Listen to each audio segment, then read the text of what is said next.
The NFL draft is officially in the books, and today I'm going to break down every team's first round pick, give them a grade, and how they did overall, maybe a little bit of shout outs to the other rounds. But for the sake of time, I'm just going to stick to the first round for this video. So let's get right into it with the number one overall pick, Fernando Mendoza. I don't want to say too much at it because I feel like it's been sort of overemphasized at this point, which is totally fair. I think it gets honestly an A for me. I mean, it made sense for the Raiders. They were the most QB needy team in the draft. They won the number one overall pick. They earned it. It's not much else that needs to be said. I think Fernando Mendoza is definitely worthy of that top pick. He's not a higher level prospect that we've seen in the past, like a Trevor Lawrence level, but I definitely think in a weak QB class, he stands out as QB1 and has done enough to prove that he can be a franchise quarterback. He has a lot of starting experience. He showed a lot of flashes, and obviously I think he's in a good spot with Kubiak. So overall, I'm not going to harp on it too much. I think it's a good pick. I'm going to give it an A. Going right along here, we got the Jets, number 2 overall pick. This is where the draft got controversial for me. It's where, as a Jets fan, I didn't know if I had to feel about it going into it. As David Bailey, the number 2 overall pick in this draft. Bailey is an intriguing player. I'm not here to necessarily hate on Bailey's game whatsoever. I really do like him as a player. He's a great, phenomenal pass rusher, the best in the draft, in my opinion. But I do think there's concerns about his ability to be a 3-down player in the league. I think that the run defense is not there. I think there's been some concerns in college about how it's going to translate necessarily. I get it. I do like the experience. He is a bigger starter and has a better sample size than Reese, but I do have questions if he can develop into a 3-down player. I think he will provide immediate pass rush easily, but I don't know. He may be a liability in the run defense for his first year or two, and that's optimistic. We're hoping that he can develop in the run defense at all. I think that's huge. You want a game record number 2 overall, and I think Bailey is that as a pass rusher, but I do have questions about him as a run defender. I'm going to give it a B minus. It's not the direction I would have gone, honestly. I would have preferred Reese at this point. I think the ceiling is way higher, and I think there's just more guarantees. But I'm not going to sit here and act like the Jets didn't get the best pure pass rusher in the draft. It's still an intriguing option for them, and I still think it's a player that I can develop into something really great in this league. He's going to be a big sack guy. If he can be a double-digit sack guy, I think the Jets will absolutely take this as a win. Number 3 overall, Jeremiah Love. This one is where things got super controversial as the Cardinals were mocked in a lot of different directions. Obviously, trade down was a big interest for them. They weren't able to garner any interest on that, unfortunately for them. But Jeremiah Love is still the best prospect in this draft. And Jeremiah Love is that guy. He's incredibly explosive. He's a red zone freak. He does all the right things. But there's just questions about if a running back at 3 is the way to go if you're Arizona. I think there's a lot of question marks around that pick. They had a lot of other needs. I think they could have gone Arvell Reese, could have developed him. I get it. The hesitation to take a hybrid linebacker at this point, especially when they've gone through a couple hybrid players, not necessarily the same thing as Reese, but still, I understand it. And without the suitors, it's a BPA approach. But I think I have to give it a B. I really like Jeremiah Love, the talent, but I don't think it was a fit for the Cardinals. And I get it. He's obviously going to step in and immediately be the RB1 in that room. But I think there could have been other needs addressed. They already have Tyler Algier backing up in that field. Trey Benson has showed some promise. And obviously James Carter is injured, but he was also working on rehabbing. So it makes a lot of questions about where his status is. Jeremiah Love is the undisputed RB1, but positional value, I just don't know if this is worth it. Is he a Saquon level prospect? I'm honestly not sure. I'm going to give it a B. Great player, have questions about the fit and the pick. And for the number 4 overall pick, this is a little surprising for some people considering who's on the board. Carnell Tate for the Tennessee Titans. And I think this one gets a lot of mixed reviews, but honestly, you cannot complain about a football team trying their best to help out their young quarterback. I get it, Sonny Styles, Caleb Downs, Arvell Reese at this point. Great, phenomenal defensive players that Saleh would have loved to scoop up. But I think you need to look at the bigger picture here. Obviously, Jeremiah Love's off the board. I think he would have been the number 1 option. But I think you need to help and prioritize your quarterback if you're Tennessee. I mean, the weapons are okay. Obviously, Wandale's a nice addition, but the receivers are unproven outside of him, honestly. I think adding Carnell Tate is a nice compliment to Wandale. Is Carnell Tate some generational wide receiver prospect? Probably not. But can he come in and have an immediate impact for a young franchise quarterback like Cam Ward?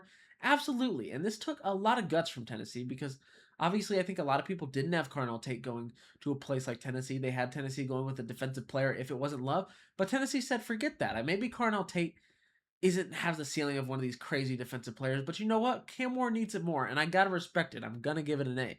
Titans were obviously a big winner coming into this draft. And number 5, he finally lands at a home, Arvell Reese. For the Giants, this is the pick that's kind of intriguing to me, because you wonder where Arvell Reese is gonna play. I mean, I've heard Harbaugh speak, and he sounds like he's gonna play in the interior, in the will position potentially, right next to Tremaine Edmonds. But obviously, when you look at Arvo Reese's film, it breaks down that he seems like he's more of a natural edge. And if he's trained up to be an edge rusher, I think he could be a dang good player in this league, especially like a defensive player level year. Those talent is not teachable. I mean, he's a freak athlete in a lot of different ways. And while I get playing him at linebacker at sometimes, I feel like eventually I want to transition him to edge. But obviously, the Kayvon Thibodeau rumors have been swirling around. But even with Thibodeau out of the picture, I think you still have Burns and you still have Abdul Carter, which just makes it interesting to see where he's going to fit in exactly if he was an edge. So I get why he's a will right now. But I don't think they should necessarily disqualify the idea of him going to edge rusher and getting trained up there because he showed so many flashes at just 20 years old.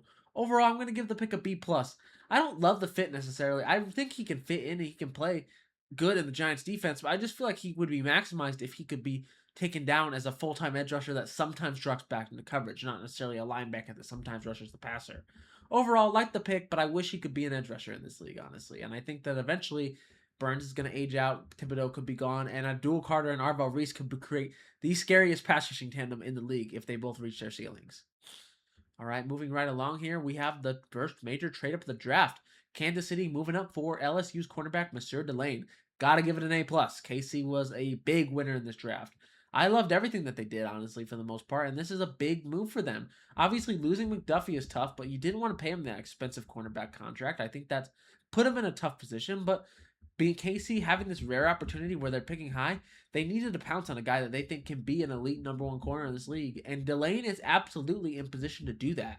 He is a number one corner in this draft in my eyes, and I think he has a high ceiling to play in a Spags defense. They need the cornerbacks with all the blitzes. I think he's going to fit right in there. I'm going to give this pick an A. I think it was gutsy, but I think it was worthy trade up for the Chiefs. Coming in at the 7th overall pick is the Commanders, and they went a surprising route, in my opinion. Sonny Styles.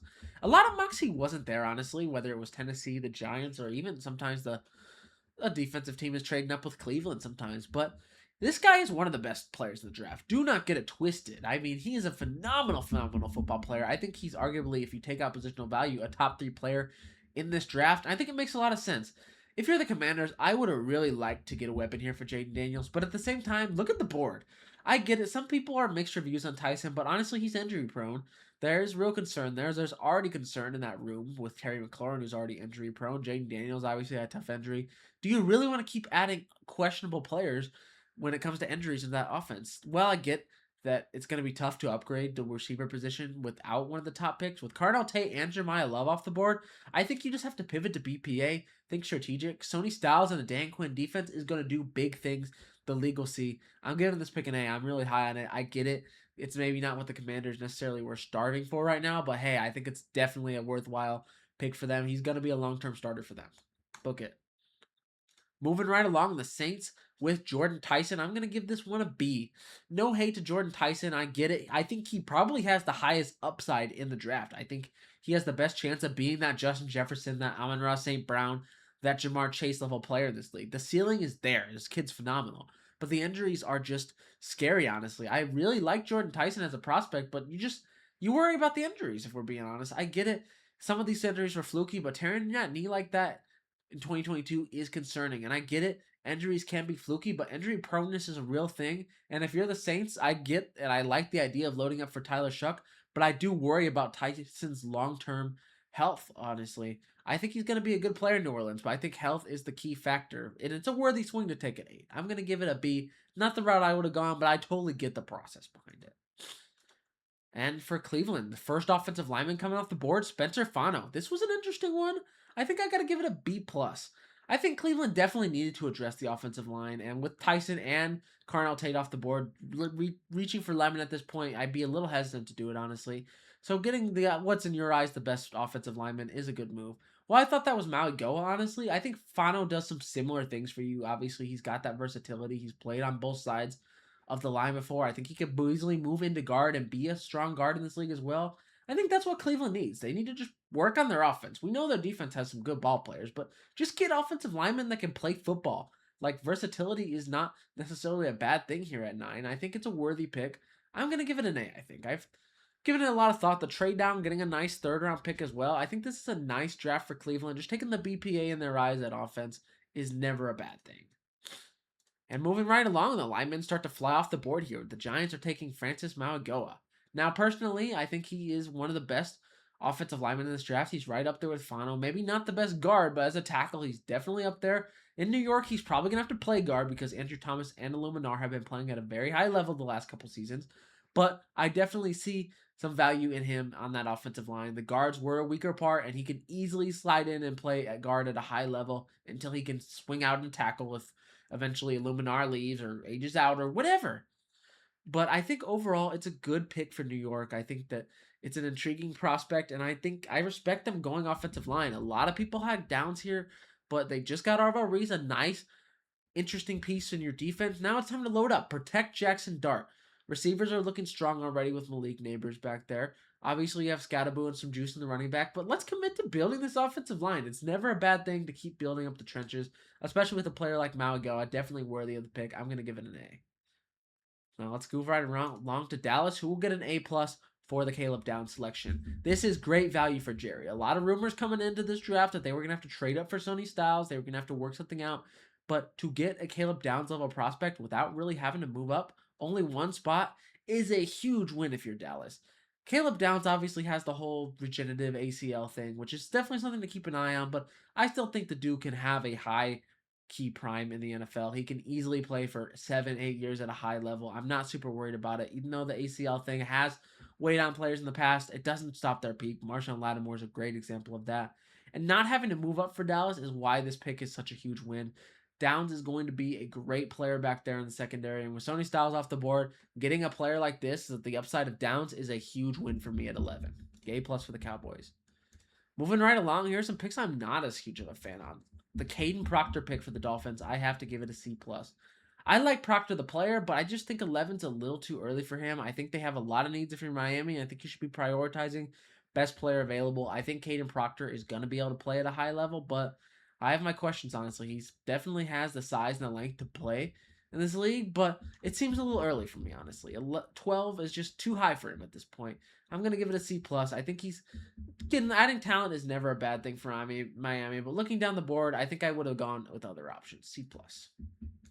Ty Simpson. This one is controversial. He's definitely the second best quarterback in the draft by a hot mile, but was he the right fit for LA?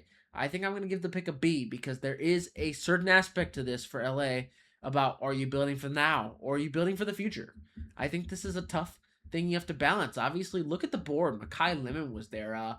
Vega Alane was there. There are players that could help Matthew Stafford win a Super Bowl right now, and taking his basically his successor leaves a lot of questions. But in the same light, Stafford is not going to be here forever. Going towards his 40s pretty fast here. He's not getting any younger. It may be time to find a successor, and if you're the Rams, you're going to be a good team most likely. When are you going to get this high again? This isn't their pick. You got to remember, this is from the Falcons trade last year with James Pierce. I think that there's definitely something to consider here. You need to start thinking about value. Where else are you going to get first-round pedigree quarterbacks? When else are you going to be this high in the Stafford era? This could be your chance to not only draft and develop a player, but not have to worry about having to go through the painful tanking that most miserable teams have to go through to get that franchise quarterback. So in the same light, does it hurt their chances for next year? Absolutely. But is it necessarily the end of the world? No. This is a good swing at quarterback. It gets a B for me. About halfway through the draft here, Vega Alane. This is an A+. It's a very Baltimore pick. Not necessarily having to panic or trade up or move down. Just let the best players come to the board, whether it's Kyle Hamilton or Vega Alane. Baltimore just has a magnet to get these high-level players. Vega is the best guard in this draft and arguably the best offensive lineman in this draft. And if you're Baltimore, why not juice up that offensive line from Lamar? The weapons are pretty nice still. Obviously, you have some building blocks in the offensive line, but why not take the best guard in the draft, add to it? It's just smart positional value for Baltimore. Great work, A+. Not much to say. And another A+ pick for me is Ruben Bain. I get it. The arms are concerning, but that doesn't mean he can't translate and be an incredible player for a Tampa Bay defense that needs a little juice off the edge. I think he's going to fit right in there. They're not hesitant to take small arm players. They have shown that in the past with the Kalijah Cansey pick. And you got to respect him. Ruben Bain's a phenomenal player. He's a game wrecker. At 15, it's insane value if we're being real. This guy's a great, phenomenal edge. The only thing that's really holding him back is those arms, but I'm not necessarily here to disqualify him not being a game wrecker just because he has small arms.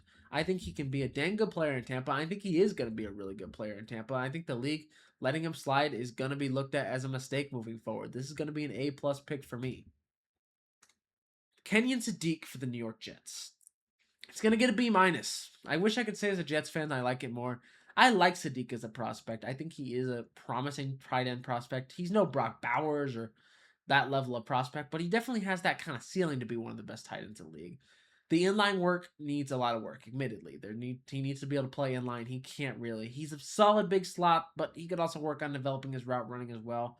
But the athleticism there's no doubt. He's an athletic phenom on that field. He can hurdle. He is fast. I think in the right offense, he can develop into something. I just worry that may not be the Jets' offense. I think Sadiq has the high ceiling, and I respect them for wanting to load up on weapons. But this is still a player that they're going to have to develop and they're going to have to work on. I think it's a good pick, but not a great one. It gets a B- for me. I would have gone Mekhi Lemon here personally, but obviously the Jets make it up later, and the process makes sense to me if you break it all down. But I think Sadiq, solid value at 16, but I still think he has a little bit ways to go before he can be considered an inline tight end. But he won't necessarily have to play that position for the Jets. So I definitely think it's an appealing option at big slot, but there is some development there that I worry the Jets won't be able to pull off. But I'm hoping for the best and feel like he has the attitude. He's a great football player, and he's able to develop into that. Moving right along, we have Blake Miller out of Clemson. I think this is a really promising pick for Detroit. I think they were sort of forced into offensive lineman with the untimely releasing of Taylor Decker. I guess he's not on a team. But obviously, you need someone to succeed him. They're going to be contending. I bet he slides right in at right tackle. Penny, it's time to be the left tackle. Worst made the jump. I'm not super worried about Penny, but not going to get into that right now. Overall, I think that the ceiling's there for Blake Miller, and there was not a lot of options for Detroit. They emphasized the trenches, and they were able to address that here. It's going to get a B+ from me. And the first pick, another pick I don't love. Caleb Banks to the Vikings. With Dillman here, the great safety out of Oregon. I don't get defensive tackle here. I want to get it, but I just don't see the value. I think Banks is an older player. He has a lot of ceiling, don't get me wrong, but injuries are also a concern. And defensive tackle for Minnesota just didn't feel like an urging priority for me personally. I would have gone a different direction. It's going to get a C for me. I like the player. It's not the issue. I have an issue with Banks necessarily. Just don't think it makes a lot of sense for what the Vikings are trying to do. A developmental tackle at 18. I don't know about that. Moving right along, Monroe Freeland for the Panthers. This one's going to get a great A- for me. I really like the pick. I think that with Icky injured, there are questions about the tackle position moving forward, and having a developmental tackle like this at 18 is a big win. I think Sadiq would have been an appealing option for them if he made it, but he did not, so why not pivot? Protection is always a good thing. You got to keep building up the trenches no matter what. Similar to Detroit, I think that they not necessarily forced to, but I think this is good value for Monroe Freeland here. I think they're going to look back on it fondly. It's going to get an A- from me.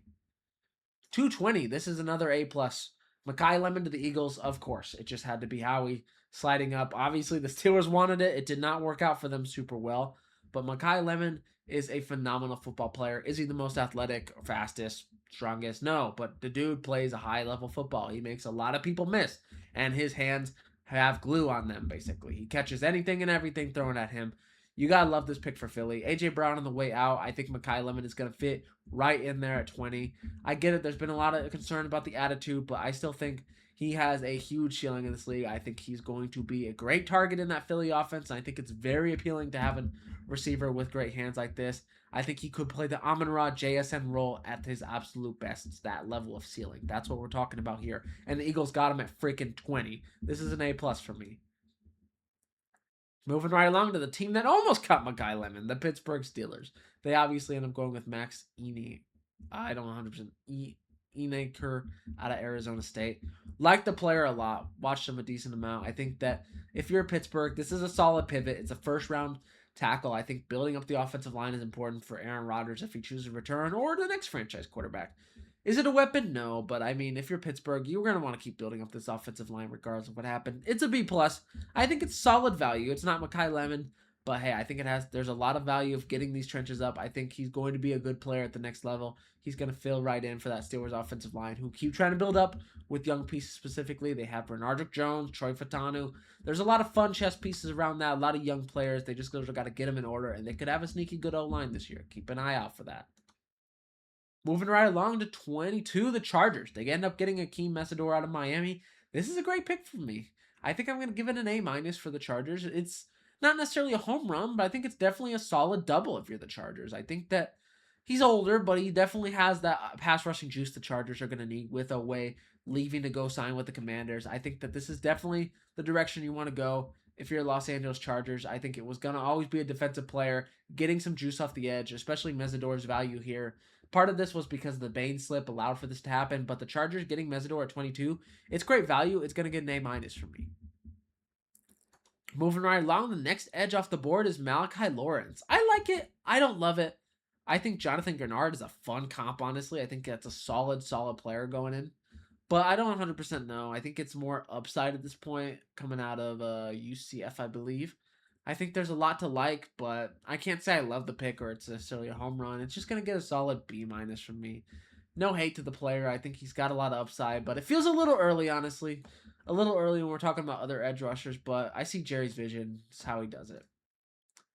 And moving on to another slam dunk pick that I think I'm going to give an A here, Casey Concepcion. This guy has a phenomenal attitude. Going to Cleveland, they need that. He's also a sneaky good returner. I think he can be versatile there. He's been overlooked with a lot of hype coming out to other receivers like Omar Cooper, Malachi Lemon, and that hype is definitely valid. But Concepcion is going to be able to come in and play at a high level. I think Cleveland did a good job committing to the offense this draft, which is what they desperately needed to do. Build up the trenches and get a weapon. I think it's definitely a big win. I'm going to give it an A minus. Concepcion is definitely worthy of a first round pick. I think he's going to fit in, have a huge role in Cleveland right out the gate with Todd Monken. Moving right along here, we're going to go to another A plus pick for me. The Bears picking up Dylan Thieneman out of Oregon. This is a great ball hawk safety. I think he should have been a Minnesota Viking, but the Bears needed this. Kevin Byard's gone. Deshaun Wright is gone. The turnover machines that helped Chicago win so many tight games last year are gone. And you know what? Thieneman's going to be able to come in, be a plug-and-play starter, and be that turnover producer that the Bears need to replace. He's going to be able to fill that void for Kevin Byard. This is obviously an A+. A playoff team getting a player like Thieneman at this point is a slam dunk. I love it for the Bears. Moving right along, we have another major trade up for Kalen Rutledge. I think this is a fun player, and I think Houston finally is getting serious about that offensive line, and that excites me, honestly. I think they could have easily gone defensive tackle here, or definitely ignored the offensive line, but Caserio said, no, I'm going to move up into the higher into the first round to make this happen. He's got center versatility. That's definitely a big appeal. But adding young talent to this Houston offensive line is always going to be a big win. Part of CJ Stroud's struggle in the playoff game was that inability to stay upright against that New England defense. And adding a player like this, he's going to be able to come in. Is he the guard I would have selected? Probably not. But is he a good, talented guard I think is going to be able to be a plug-and-play starter in a Houston offensive line? Absolutely. So overall, strong pick. I'm going to give it an A. Moving right along, Miami, a draft I didn't necessarily love, but I like Chris Johnson out of San Diego State. I think he's a fun player. I think he's going to create some turnovers in that Miami secondary. And at this point, Miami just needed to keep plugging, playing, filling positions, filling holes in this draft. I think I like the way the rest of this board fell. I think it makes a lot of sense. I could have seen them go weapon here. It's a little interesting for that they're going to go into the season with that receiver room from Malik Willis. I would have liked to see a weapon here. It's why it's going to be a little lower at a B. But overall, this is still a good player, and they desperately need cornerback help as well. So let's not act like this is some crazy reach or anything like that. Unfortunately, New England ended up getting a nice deal out of this pick, honestly. Caleb Lumu, great offensive tackle, a nice guy that can go in and be in the pipeline, not necessarily having to rush out to start. Obviously, there are questions about Will Campbell coming in this year, if he should be slid into guard. You have AVT that just came in. Morgan Moses is a solid vet on that other side. Lomu has places. He could easily plug and play if he needs to, but at the same time, he may not have to. He may get the privilege to take a step back, develop, learn from Morgan freaking Moses, a phenomenal NFL player. And overall, this guy could easily be trained into be one of the best young tackles in the league. And if Will Campbell's able to bounce back, that could be definitely your young, fun tackle duo going in to next season with Moses out potentially. Overall, I got to give this pick an A. This is good value for New England. I get it. Maybe offensive line is not the most pressing need, but hey, Morgan Moses is only getting older. Will Campbell struggled to play tackle. We don't know how that's going to work out next year necessarily. Having Lomu is a strong insurance policy if you're New England. I definitely like the idea of them taking the initiative to keep Drake May upright and recognizing how important that is to their run last year. Moving right along to another A+, Peter Woods for the Chiefs. This guy's a game wrecker. He slid down the boards a lot after combine. A lot of people started to overlook him, but I'm still a huge fan of his game. I think he's got a lot of upside. I think he can be something in this Chiefs defense. And similar to Lomu, he's going to be in a nice pipeline in Kansas City with Spags. I think that training behind Chris Jones is not anything to take lightly. He could easily come in and be that next Chris Jones for the Kansas City Chiefs defense. And he's going to have that immediate impact if he's going to ride and running mates with Chris Jones. So I definitely think this is good value here. I think Woods slid a little bit. I think he could have gone higher easily. I think it's a big win for the Chiefs to be able to address the defense like this. Finally commit to that. You know Mahomes is going to probably be out for about half the year. The weapons look okay right now. I think for now, building up that defense is a top priority. We forget how important this Spags defense was to those Super Bowl runs. I give this pick a solid A. Moving right along to the A+ for the New York Jets, Amari Cooper Jr. out of Indiana. I think this is an exciting pick for the New York Jets. It's important, and it makes the Sadiq pick make so much more sense. Part of the reason I was so low on the Sadiq pick is because of the receivers on the board.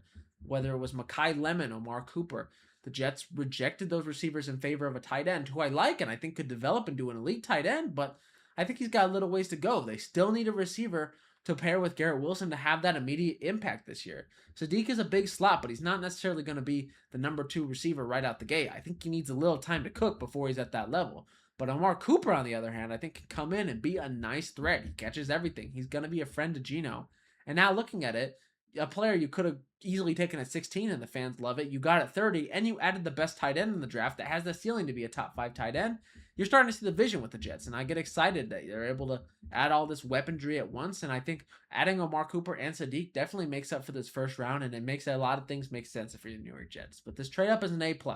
Jumping Buffalo was important, and it needed to happen. Moving right along here, we have the Titans going to Kendrick Folk.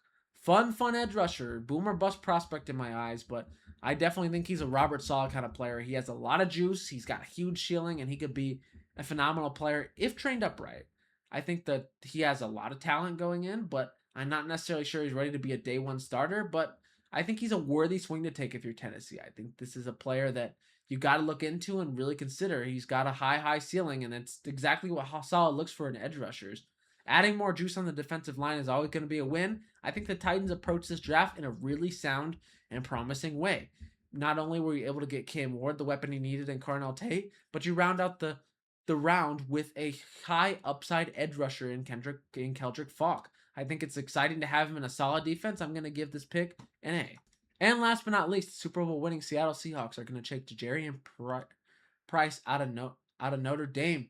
This is Jeremiah Love's running mate, obviously. It's going to get a B- for me. I don't love the value here, honestly. I think that he's an RB2 at this point, but he definitely has that Kenneth Walker juice, that Kenneth Walker ceiling. I think it's really appealing to get someone like that in the building if you're Seattle, and I get it. There was not necessarily a need to go rush out and do other things. You're a Super Bowl team. You're a deep team at a lot of different positions. You don't necessarily have to go out there and panic buy these players. You have the luxury to take a running back. You have the luxury to sit back and relax. And it's why I think this pick is still solid. Not what I would have done, but I understand the process if you're Seattle. You want to address Kenneth Walker replacement right away. And even though this may be considered a reach in a lot of circles, I think I understand the process. I'm going to give it a solid B-. But there's my speed dating of the first round of the NFL draft. I hope you guys enjoyed and subscribe for more. Don't forget to like the video as well. I'm going to be having NFL content keep coming out on this channel. So thank you for watching. I'm your host, Jack Gretler, Pro Ball Pod, signing off.